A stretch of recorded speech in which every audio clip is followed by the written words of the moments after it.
Bem, pessoal, aqui é a parte já da revisão, da aula de revisão de toxinética para vocês da Sub-B, tá? Então,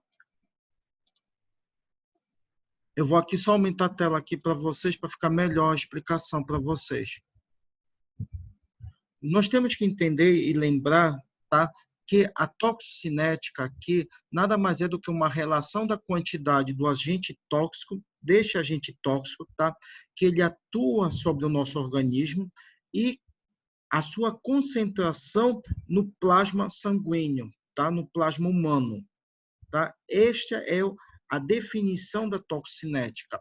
A toxinética aqui, ela estuda esta relação da quantidade do agente tóxico presente no organismo e a sua concentração no plasma. Para entender melhor a toxinética, nós temos que aprender que a toxinética apresenta 4 processos. Um processo de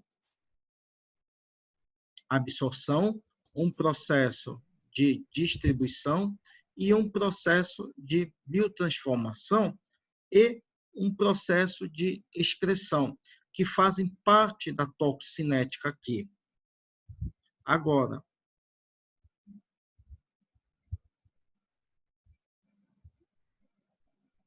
o primeiro processo é o processo da absorção. Este processo ele corresponde aqui, tá? A passagem do agente tóxico do local de contato para o nosso organismo. É quando esse agente tóxico ele penetra no nosso organismo. Lembrando que ele vai penetrar através das membranas plasmáticas e celulares que estão presentes no nosso organismo. E lembrem vocês, tá, que esta membrana plasmática e celular, ela é constituída por uma dupla camada de fosfolipídios, tá bom? Não esqueçam disso, que na parte externa dessa camada nós observamos grupamentos polares e na parte interna nós temos grupamentos apolares que constituem essa camada dessa membrana. Só que para esse agente tóxico conseguir penetrar, conseguir ser absorvido, ele precisa utilizar mecanismos de transporte celulares que vão auxiliá-lo, tá, nesta passagem através da membrana. E nós dividimos esses transportes em 2 tipos, no transporte passivo e nos transportes ativos.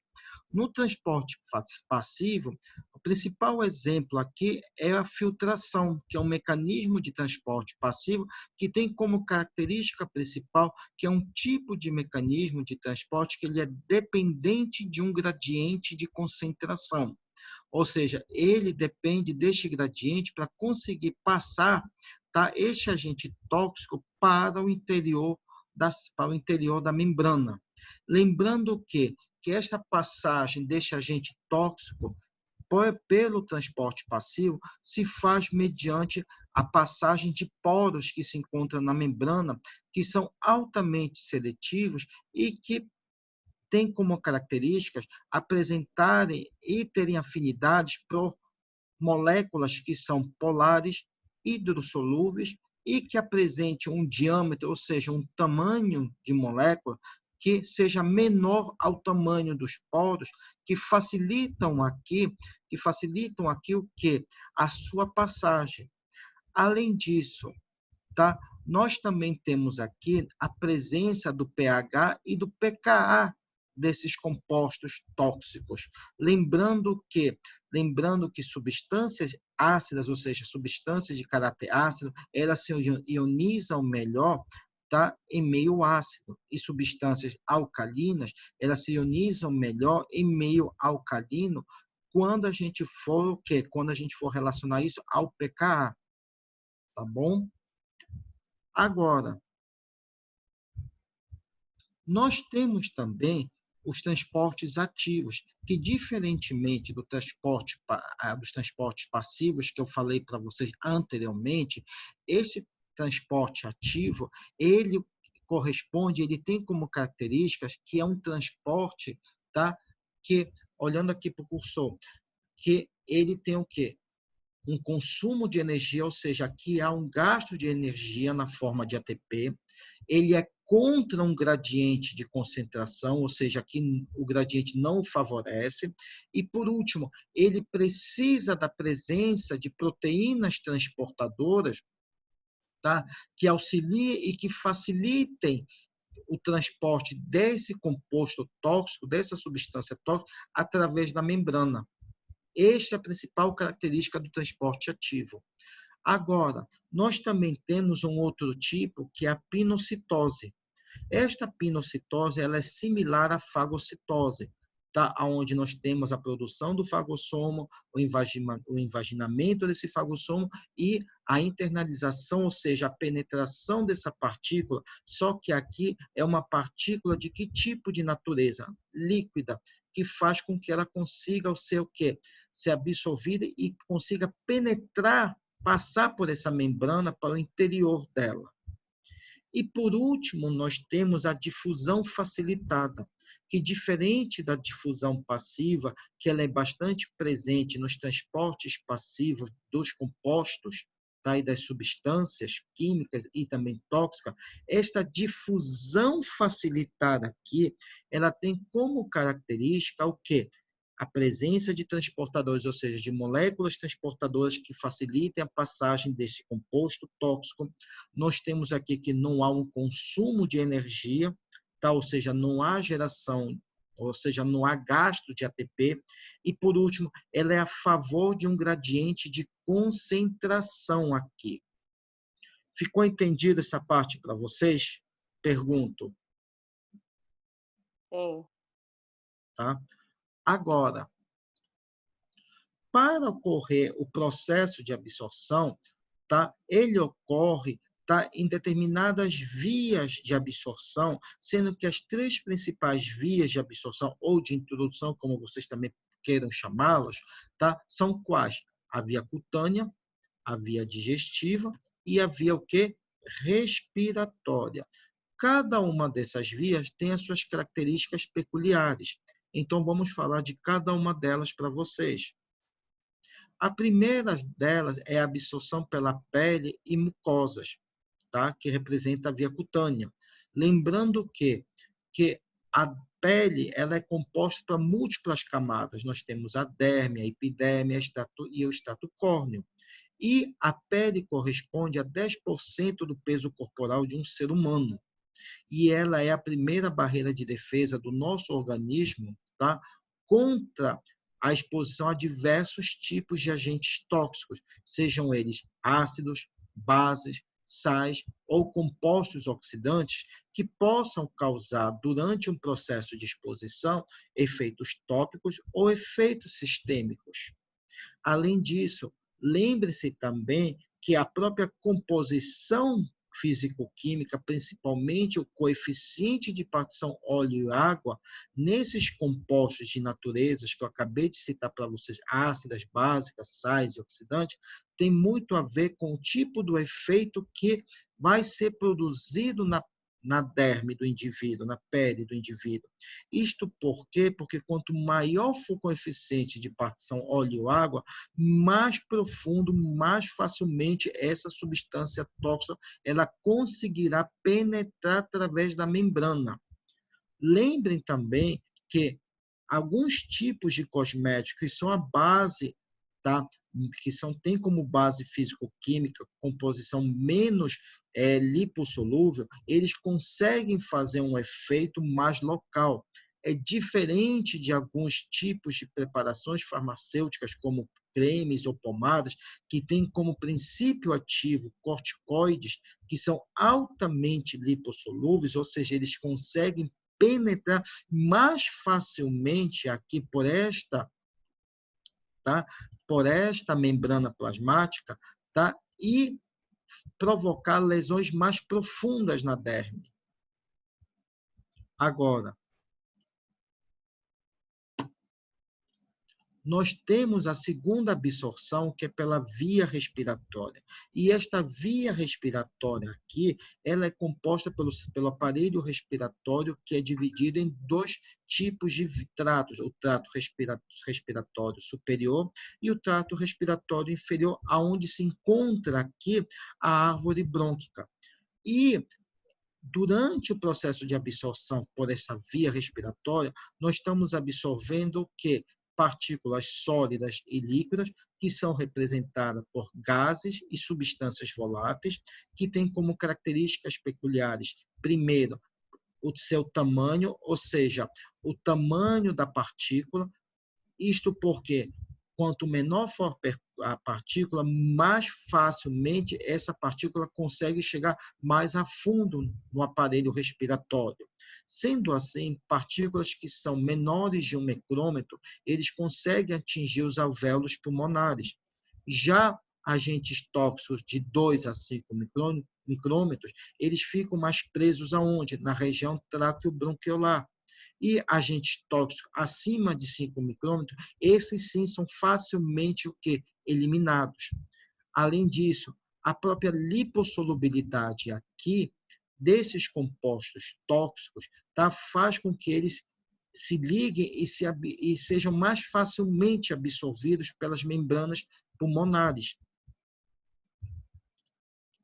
Além disso, o coeficiente, aqui não é mais o coeficiente óleo e água. Agora, o que eu estou falando para vocês é o coeficiente de partição sangue-ar. Tá? Ele é muito importante para esses compostos que são absorvidos pela via respiratória. Por quê? Porque quanto mais alto, ou seja, quanto mais alto for esse coeficiente de partição sanguear, eu estou dizendo que essa substância tóxica ele passa o que? Facilmente do ar para o sangue. Dificilmente o inverso é igual. Por quê? Porque substâncias tóxicas que apresentem um baixo coeficiente de partição sanguear, nós observamos o quê? Nós observamos que essas substâncias, elas vão ter dificuldade na penetração e vão ser o quê? Vão ser pouco absorvidas e pouco arrastadas aqui para a corrente sanguínea. E o terceiro tipo de absorção é pela via digestiva. E aqui eu chamo a atenção de vocês para 2 tipos de absorção pela via digestiva. Eu posso ter uma via acidental e uma via voluntária. Quando eu digo que a absorção pela via digestiva ela é acidental, é porque o indivíduo entrou em contato com substâncias tóxicas que foram acidentalmente colocadas ou postas ou no alimento ou em qualquer outro meio e o indivíduo, tá, se intoxicou. É diferente aqui, tá bom? Quando eu falo para vocês que ela é voluntária. Por quê? Porque o próprio termo já está dizendo voluntário, ou seja, houve consentimento do indivíduo, ou seja, o indivíduo se contaminou por vontade própria, ou seja, por uma tentativa ou por uma tentativa de suicídio ou até por uma tentativa de homicídio. São os exemplos que nós temos para esse tipo de absorção pela via digestiva. Além disso, esta via digestiva, ela apresenta fatores que influenciam durante o processo de absorção, e são 4, a saber, primeiro, a presença das microvilosidades que estão presentes no trato gastrointestinal, que facilitam aqui a sua absorção. Segundo, o pH e o pKa, ou seja, a natureza ácida e básica e o caráter fraco e forte, tá, dessas substâncias são importantes durante o processo da absorção pela via digestiva. E, além do mais, nós temos também aqui o tempo de esvaziamento e a motilidade gástrica. Tá? Nesse sentido aqui, é a presença ou a ausência de alimentos que facilitam a absorção desses compostos tóxicos, tá, para o nosso organismo. Tá? E, por último, nós temos aqui o ciclo enterohepático. E esse ciclo enterohepático ele é de grande importância para essa via. Por quê? Porque algumas substâncias tóxicas, como, por exemplo, alguns tipos de metais e até alguns tipos de fármacos, eles conseguem ser absorvidos pelo estômago, mas eles são o quê?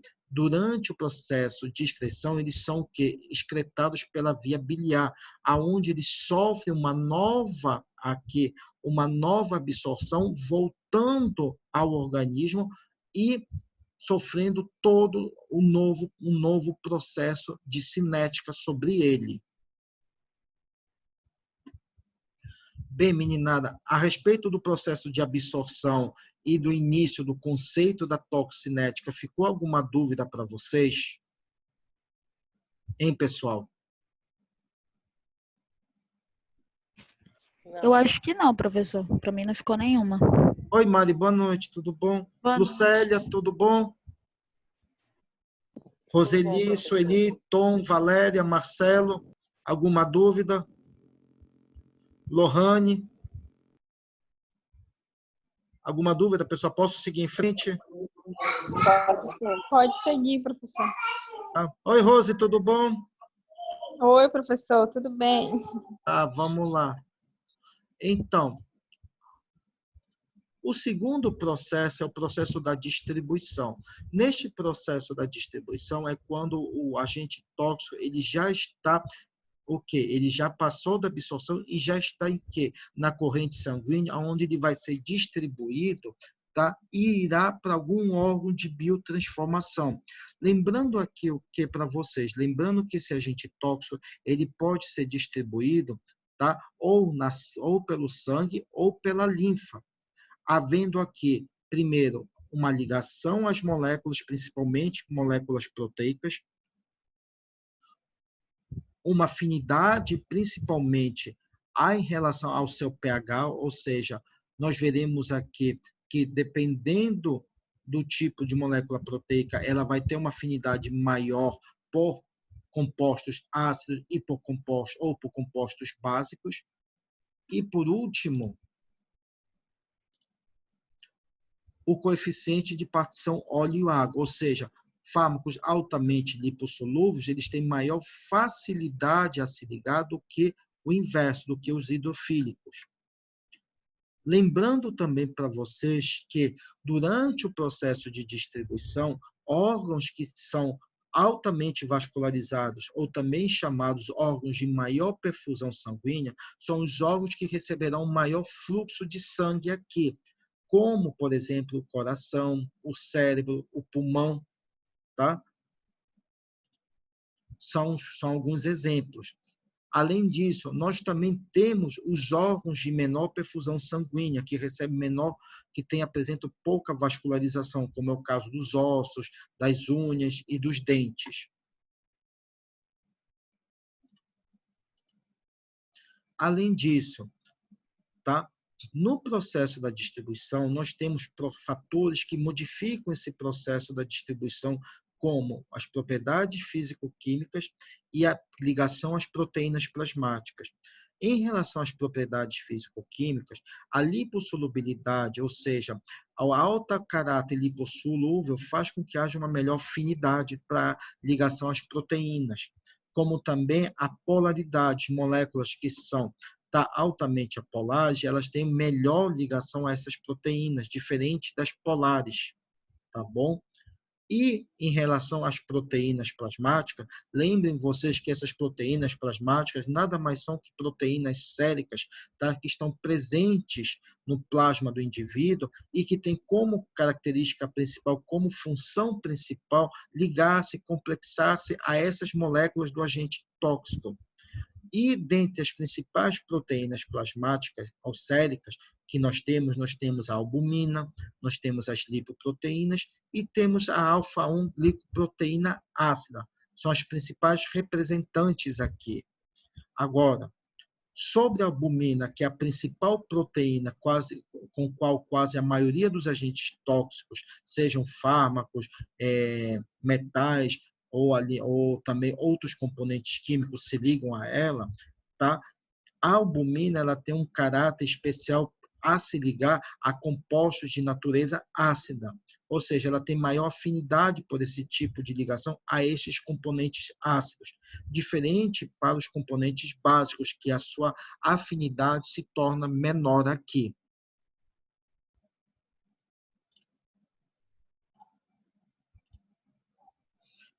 No processo de biotransformação, nós também observamos que a presença de algumas barreiras biológicas, como no caso da barreira hematocefálica e da barreira placentária. Tanto uma como a outra são barreiras seletivas que impedem a passagem e a penetração do agente tóxico. No caso da barreira hematocefálica, ela é uma barreira altamente seletiva e espessa, tá? Onde a gente vê que há pouca absorção para alguns compostos, principalmente compostos hidrofílicos que não têm grande penetração por ela. Já compostos lipossolúveis, elas têm uma melhor aderência, uma melhor passagem através dela. É o caso, por exemplo, de alguns derivados do mercúrio, como no caso do metilmercúrio, que consegue atravessar facilmente a barreira hematocefálica.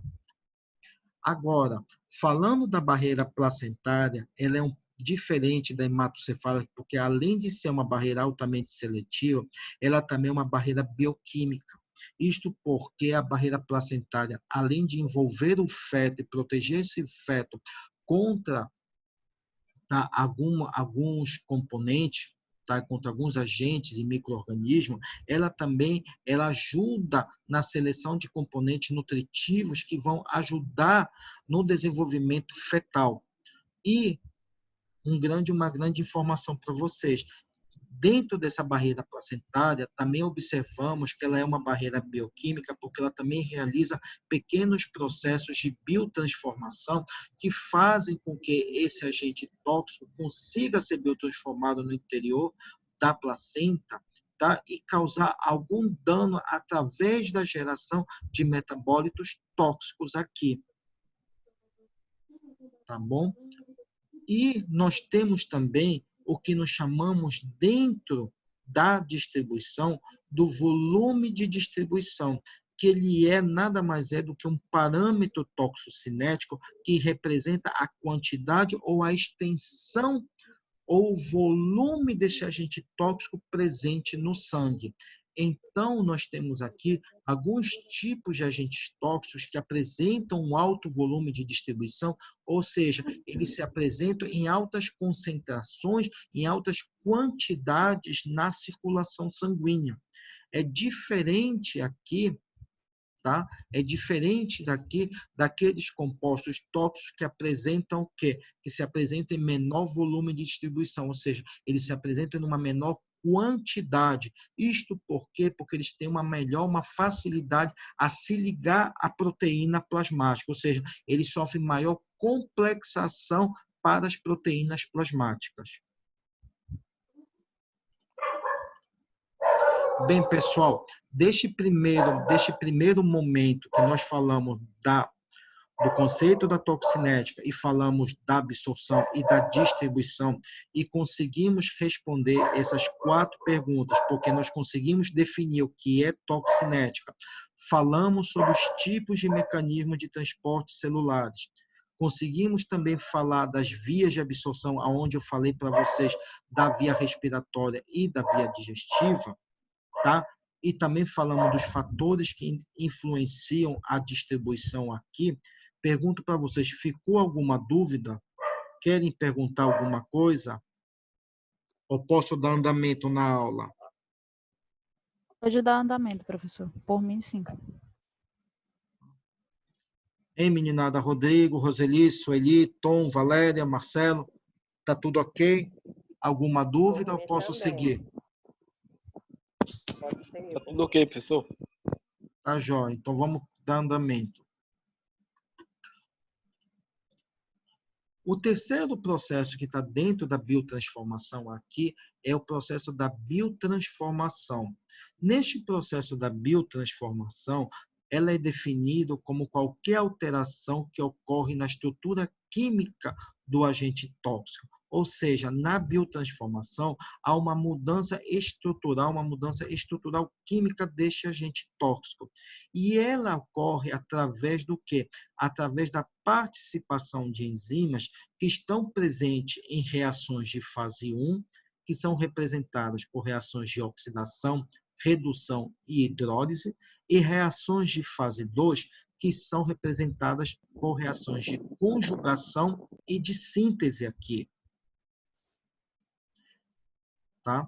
Essas reações são reações hepáticas, ou seja, são reações que ocorrem no fígado, sendo o fígado o órgão de metabolização, o principal órgão de biotransformação aqui. Além disso, nós observamos também que ocorrem outros tipos de reações, tá?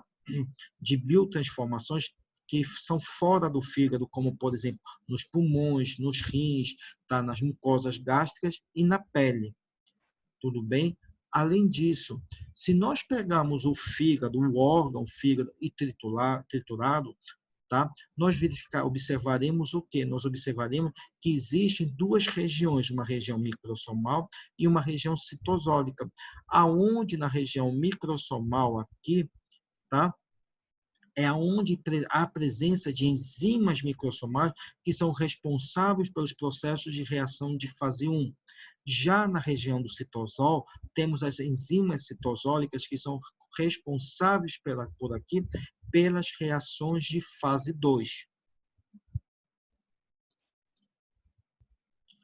E o primeiro tipo de reação a ser explicado é a reação de fase 1, aonde está presente o sistema citocromo P450, que é um sistema aqui que tem como participantes que atuam juntamente com eles dois tipos de cofatores, dois tipos de doadores de elétrons, que é o NADPH P450 e o citocromo B5 aqui. O sistema citocromo P450, ele é um sistema de oxidase de fusão mista. Já veremos mais adiante por que isso, tá? E o citocromo P450, ele apresenta uma diversidade de genes que faz com que ele tenha uma inúmera quantidade, uma inúmera presença de subfamílias de genes que fazem reações de biotransformação tanto no fígado quanto fora do fígado aqui. Agora, todo mundo olhando para o cursor, por favor. Vocês estão vendo aqui a presença do citocromo P450, que ele tem como estrutura molecular a presença de um átomo de ferro no seu estado férrico, ou seja, no seu estado oxidado. Uma vez ele ligado, ou seja, uma vez ele complexado, ligado a uma substância, ou seja, ao agente tóxico, tá? O que ocorre aqui? Ele vai sofrer a doação e o ataque de elétrons e de uma molécula de oxigênio aqui por esses dois cofatores, pelo NADPH P450 redutase e pelo citocromo B5, que faz com que haja uma redução desse ferro aqui, de ferro mais 3 para ferro mais 2, tá? E como ele está ganhando um elétron e está ganhando também aqui um oxigênio, nós verificamos que há o quê? A ligação de uma molécula de oxigênio a ele, tá bom? Além disso, nós observamos que, num segundo momento, estes cofatores também doam para esta molécula do citocromo, que está ligada ao agente tóxico, um elétron e um átomo de hidrogênio. E aqui, tá, observamos que esse citocromo, além de apresentar esta molécula de hidroxila, ele apresenta também o quê? Um ácido carboxílico, que, por conta deste ganho, ele vai sofrer, vai gerar um processo de oxidação, ou seja, da forma que ele começou aqui em azul, que está reduzido, ele volta a um estado oxidado, havendo liberação de uma molécula de água e a liberação de um átomo de hidrogênio para o meio, que, quando chega aqui, essa água é liberada para o meio, o hidrogênio é liberado para o meio, o ferro do citocromo já está no estado férrico e aqui há um desprendimento, ou seja, se rompe a ligação do citocromo com o produto, tá, dessa molécula do agente tóxico que sofreu aqui o quê? Que sofreu aqui um processo de mudança na sua estrutura química, ou seja, ele deixa de ser lipofílico e se torna hidrofílico porque ele ganha aqui uma molécula de hidroxila. E o citocromo volta para o seu estágio normal, que é ferro mais 3, esperando uma nova ligação de uma outra substância tóxica, de um outro agente tóxico. Ficou entendido isso para vocês? Ficou claro para vocês essa reação de oxirredução que ocorre durante a ligação do citocromo com a molécula do agente tóxico? Hein, pessoal? Mais ou menos para mim. Hein, pessoal? Mariana, Rodrigo, Roseli, Sueli, Tom, Valéria, Lohane. O senhor Elba. pode explicar de novo? O senhor pode explicar mais uma vez? Vou explicar mais uma vez, sem problema. Nós temos aqui o citocromo, vocês todos estão vendo.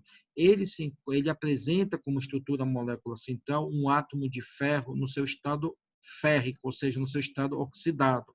Esse é o estado normal dele, tá? Quando ele se liga a uma substância de um agente tóxico, o que ocorre? Tá? Ele vai estar ligado ao citocromo, só que ele sofre aqui o ataque, tá, de uma molécula, tá, de oxigênio e mais um elétron, que faz com que esse ferro mais 3 do citocromo se reduza, ou seja, ele deixa de ser ferro mais 3 e vai para ferro mais 2. E se liga a essa molécula de oxigênio, ou seja, ele ganha uma molécula de oxigênio. Só que, durante a sua reação, ele sofre também uma segunda reação, que é o quê? Tá faltando 1 minuto. Se cair o link, eu vou mandar um novo link para vocês, tá? Fiquem sabendo disso, não se preocupem. Então, aqui, tá? Ele sofre um ataque de novo de um hidrogênio e de um elétron que vem novamente dos cofatores do NADPH P450 redutase e do citocromo B5, que faz com que essa molécula do citocromo, que já está reduzida, fique o quê? Adicione na sua molécula um grupamento de ácido carboxílico. Só que, ao momento que há essa redução, ao momento que há essa ligação com hidrogênio e com elétron, tá? Ele sofre uma segunda reação que faz com que haja um desprendimento, ou seja, há uma quebra de molécula que faz